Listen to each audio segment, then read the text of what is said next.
For the latest in strategic affairs, subscribe to our YouTube channel. Click the bell icon for updates. Hello and welcome to StratNewsGlobal. With me today is the author of a seminal book on Chinese intelligence.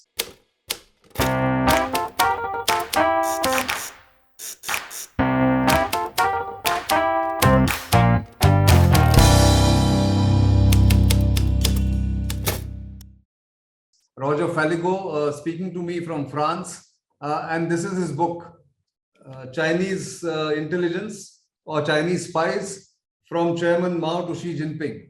So he's actually traced the history of CCP's intelligence service from 1949 to now, and of course given us a lot of background material about how it started in the late 20s or in the 20s in Shanghai.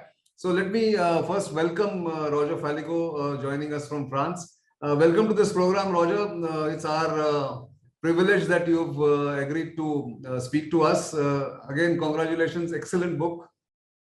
Well, thank you very much. It's very kind of you to invite me on your program.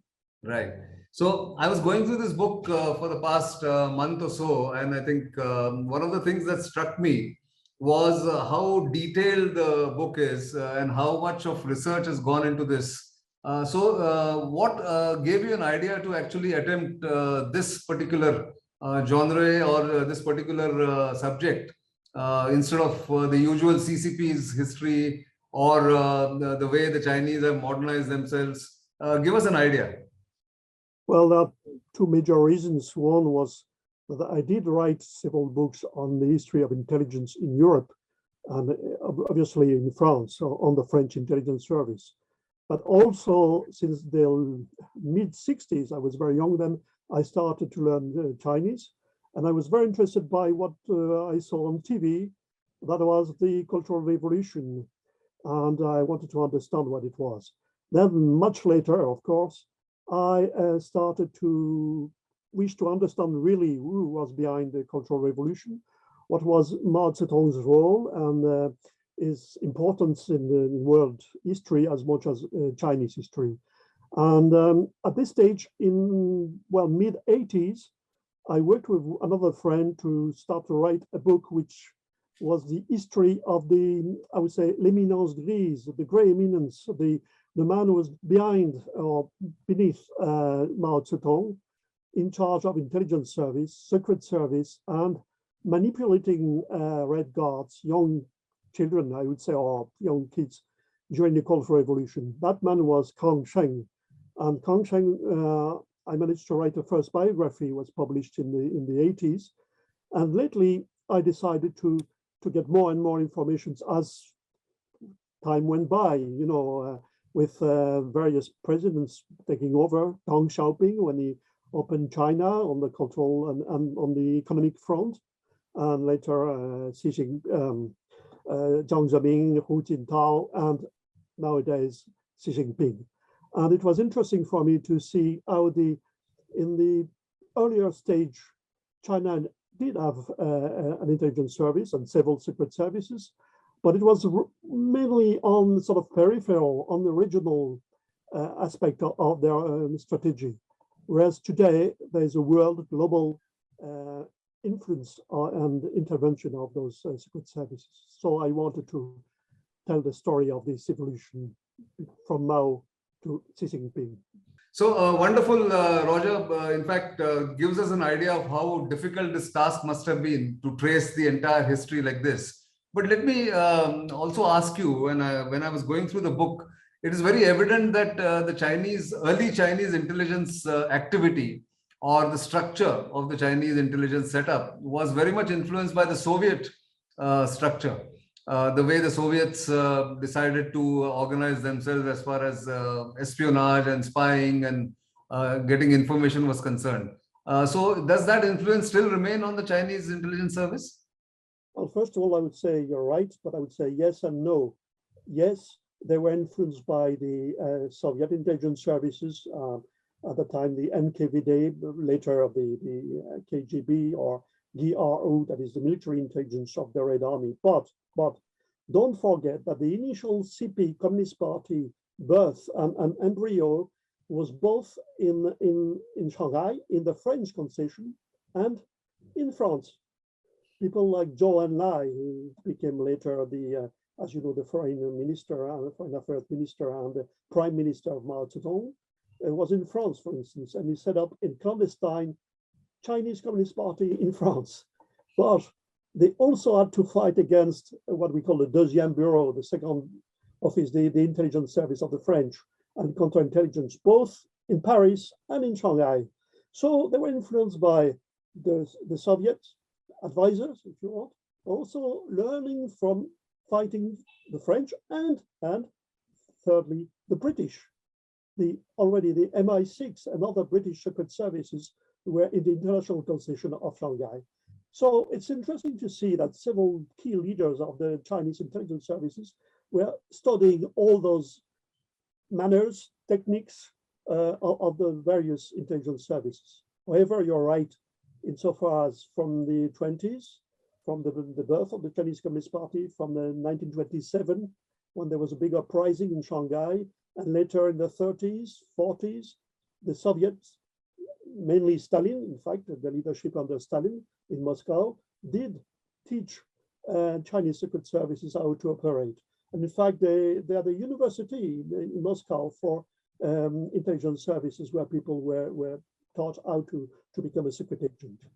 And that became, well, later, as you know, the situation between Moscow and Beijing wasn't so good. During the Cultural Revolution, for instance, there was a real conflict, even a war, a limited war in '69. And we had to wait another 20 years, more or less, for the Soviets and the Chinese to get together again. And because of the fall of the implosion of USSR, the Chinese used, for a good while, for a good 10 years, the Russian secret services were weaker. And the Chinese used that momentum to become, I think, one of the key world leading intelligence services. Oh, indeed. In fact, yeah, that's the modern history, in fact, or the modern, sequence of events that has happened. But what I found another point very interesting was the fact that going through your book, one realizes that the Chinese have also benefited because of the unbroken, I would say, civilizational existence, because of the kind of earlier history that they had with Sun Tzu and others about importance of intelligence. Unlike what happened in India, where we had a British period, we had the Mughal period, so the Arthashastra couldn't be really implemented in India. So do you think that influence still is retained in some ways, some of the practices, or some theory or some principles are still applied from the olden times?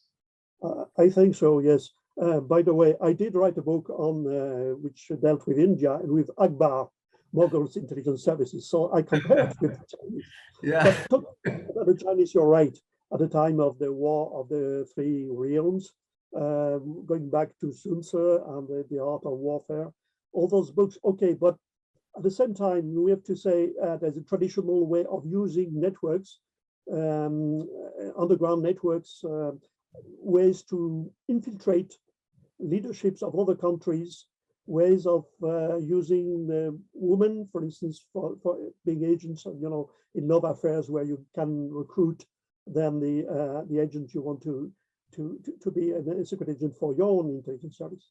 All that is true. However, as you know, today we deal with internet. The proof of it is we are talking now through internet, satellites, and many other technical matters, which naturally the Chinese could not only use the ancient, old, antique techniques of Sun Tzu, but it is true that there is some special, I would say, tradition still remains. Another thing not to be forgotten, if I may say so, don't forget the very extraordinary situation is that in any secret service, and I think in my own opinion, there's about 80 to 90 different secret services under the leadership of the Chinese Communist Party, under the leadership of Mr. Xi Jinping. You always get two leaders two directors, if you want, one being the technical director of the intelligence service, the other one being the political commissar, and for instance, you have got, if you want to launch an operation, let's say you want to have an operation against India, you have to decide whether it fits within the framework of the political strategy. So the Communist Party has a say in it, and then the technical guy, the technical directory, for instance, the chief of the Gokhale is like the RAO, the research and analysis wing in India. Well, it's different, and I'm not saying it's the same, but in terms of operating outside in the outside world, well, they've got to decide together whether or not they launch an operation. So it's very different. In a way, it was similar to the old ancient Soviet apparatus, but now it's not the same in Russia. Not anymore. Yeah, indeed. But look at the way the intelligence service in China has grown. According to your book, it started. I mean, it is still controlled by the Chinese Communist Party rather than the government, like the army is or the PLA is. How much of that makes a difference in the sense that it is loyal to the party, and of course now does multiple levels of espionage in keeping with the modern day needs for industrial espionage, for technical and science espionage. How has the Ministry of State Security contributed to the effectiveness of the Chinese intelligence? Well, it's a major operation, obviously a major operative organization, agency, if you want. But don't forget, you're right in mentioning the People's Liberation Army. That is, today we have got a special, I should say, organization with, on the one hand, the more civilian, organization, the Gokhale or State Security Ministry, as you call it, and also on the other side, the military intelligence. This has been totally revamped in 2016 by Xi Jinping and its leadership. So we now have got.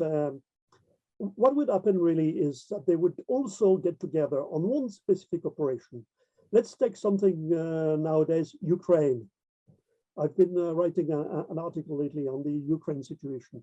Now, the Chinese would have different, they would use the military intelligence, naturally, with their satellites, connection with, as you mentioned, with the Russian army intelligence leadership, their own agents being undercover in Ukraine, in Russia, and in the countries around, in Belarus, in the Baltic countries and all that.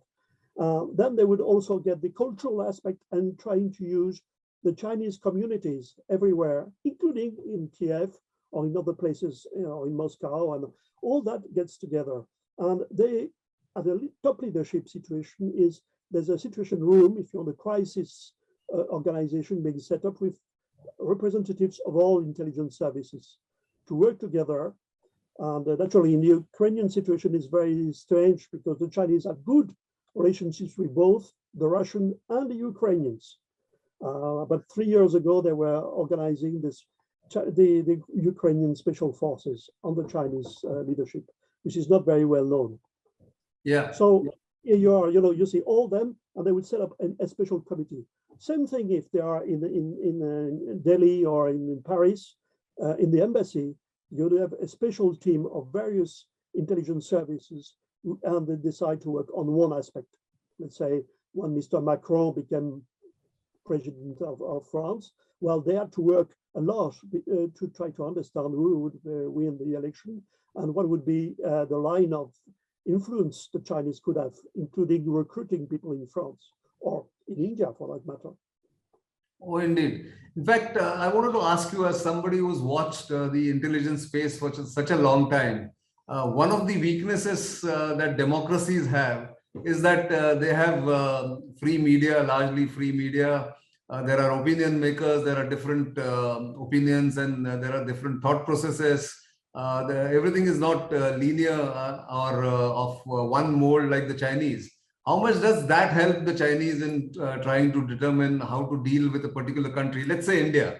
Would the MSS and the Chinese espionage system be really watching different aspects of the Indian society, Indian political system, Indian governance system. Is that the way they work? And like you said, you just pointed out, and that's why this question, that they would have a special team to look at only the president of, say, France or the prime minister of India. Does that work on those lines? Naturally, but obviously the situation with India is very special because you have borders and several conflicts, and so. But yes, this is the way they would work. They would try to influence the traditional democratic parties of the Congress Party, the parties. The opposition. Yeah. Yes. And at the same time, they would try to get a major operation in terms of the cyber attacks. I know that there has been lately cyber attacks and criminals also used by the Guo by the Chinese Secret Service inside versus India. I've read several Indian newspapers telling that. You also get spatial operations such as organizing and supporting several guerrilla movements. We had before, you remember, you had the thing in Assam with the United Liberation Front. That is organized from Yunnan and from Myanmar. You would have also soft power organizations organizing, trying to use controlled fronts, such as the three Confucius institutes, the one in Mumbai and the various Chinese language schools. I'm not saying all those people are spies, and I'm not saying that Indian people should not learn Chinese language, culture, and all that is perfect. But the intelligence services, both in France and in India, know that under cover of those controlled fronts, some operations are being laid against China, and also against democratic countries. And also, naturally, the other very special situation is with the Dalai Lama in the Ramsala, because they are trying to infiltrate, they are trying to organize, they are taking it as a major problem they face, as much with the Tibetans as with the Uyghurs in Xinjiang. So sometimes they would organize also trying to, I would say, survey, watch their own Chinese population, the students abroad, because they may become critical of the Chinese regime. So all that is naturally very, these are major operations. I would say, when you say it is a weakness of democracy, I also think it's our strength. Yes. Which the Chinese have not that strength, because sometimes there's so many informations, no one can criticize the government, and therefore they make major mistakes. Whereas in France or India, the Congress, the National Assembly, can also have their rights to watch what our own intelligence services are doing, to make sure that it still remains democratic, whatever means are being used, by the way, to fight against our enemies and our common enemies. So that's true. In fact, it's interesting you mentioned cyber attacks. I think that's one of the new weapons that they have adopted, and they try and disrupt. And in fact, the three-step strategy that they want to adopt during hot war is perhaps first the unleashing of the information war, then the cyber attacks, and then finally have a kinetic action. But given what the kind of influence that the Chinese media, or the reach, I won't call it influence, but the kind of numbers of the Chinese media outlets, that is Xinhua and CGTN, they have opened so many outlets across the globe. How much role do they play, those media outlets of the Chinese origin, in espionage or collecting information, purely information? Well, there's two things there. We both are, you and me, have been being reporters, journalists, so we don't like the idea that we would be criticized as being also undercover agents or whatever. That's what the Chinese say about us. And very often, and I see that today, for instance, I couldn't work as I did work and research and do reporting in China as it was possible, even 10 years ago. So that's one thing is, you see, the situation is that they tend to think that, okay, doesn't matter. First of all, in Chinese, the word information and intelligence is the same. So they don't take it very badly when you say they're doing research of intelligence or information. Therefore, people like for instance, new Xinhua, the new China press agency, always had a section devoted to military research and all that. That worked directly with the People's Liberation Army, although they also work writing little reports for the leadership, the top leadership of the Chinese Communist Party. So we've got some newspapers. In Shanghai, there's one newspaper called Mingbao, that's the Clarity newspaper, has got many correspondents. The one in France, for instance, was a key officer of the state security minister. So he was a fake journalist, So that's one thing. Then you've got a soft power. I'm not saying that all Chinese journalists, and I've got some Chinese journalist colleagues, are spies. It's not the case. No. They're trying to understand also what is actually happening in India or in France or in America or whatever. But whatever, then at the top leadership of the intelligence services, you have got structures trying to stifle, to swallow any small bit of information, whether it is got through intelligence service or by students, by anyone who can, by tourists coming back in and out of Western European countries, from India, from Taiwan or Japan or whatever. So no single piece of information is not worthwhile trying to collect for the India. That's what we want to know. After that, they get so many informations at times that it is very difficult to get them together for proper planification. I think it's one of the major weaknesses. Great. One final question, Roger, before we wind up. You've sort of watched so many of the Chinese leaders, from Mao to Deng Xiaoping to now Xi Jinping. Who amongst them has relied very heavily on the intelligence services or the Ministry of State Security? I mean, Xi Jinping has taken it to a different level, I'm aware. But if you look back, all others besides Xi Jinping, who would you think has used the intelligence services to the best effect? Well, you see, the periods were different. For instance, if you take Mao Zedong and Zhou Enlai, don't forget Zhou Enlai, who was very close to him, as you know, and they used it during the war situation.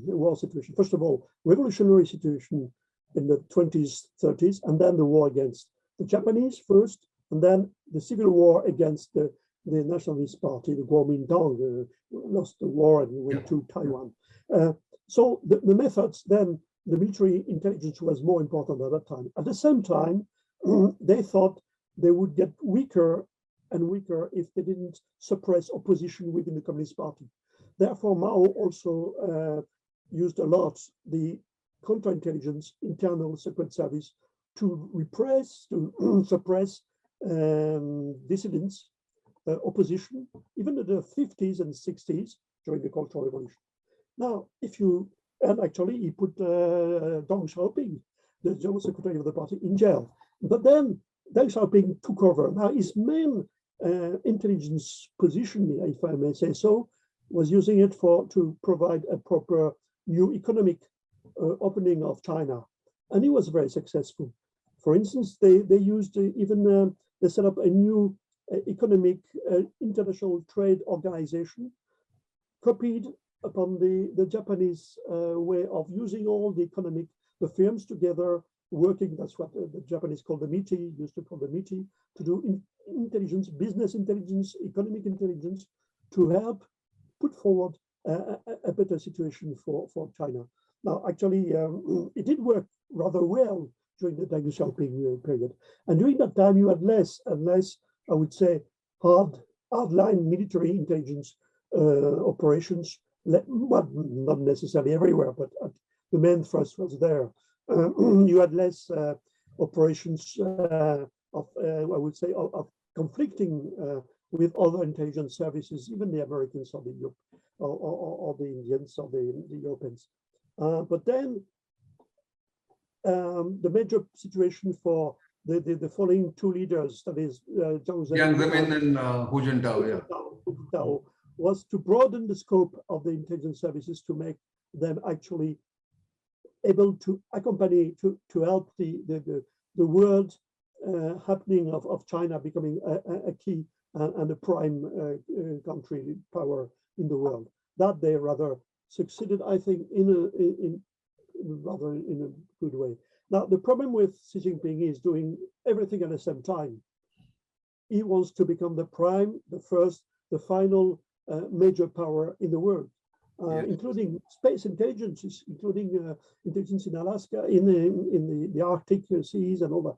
But in the meantime, he really suppressed any major opposition within, including within the Communist Party.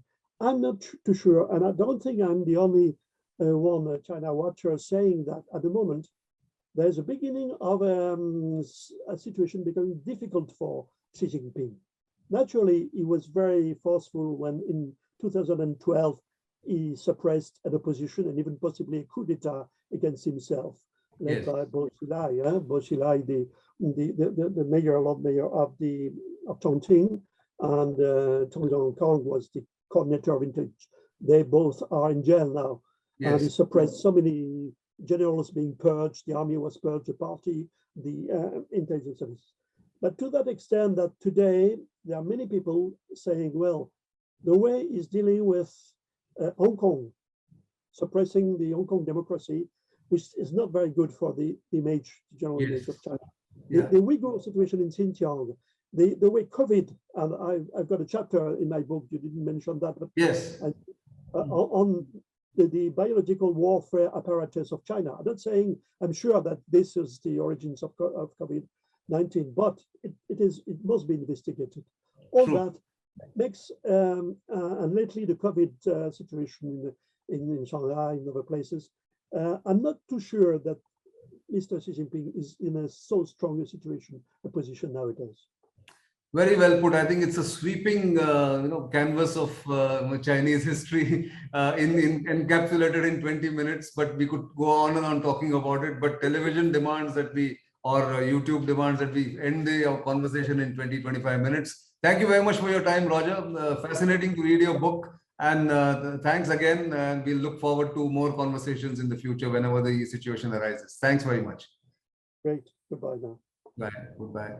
So viewers, do keep watching StratNewsGlobal. You know where to reach us. You know our social media handles. Please give us feedback. We bring you interesting authors, interesting books. And do read this book, Chinese Spies, written by Roger Faligot, who's speaking to us from France. For the moment, it's goodbye.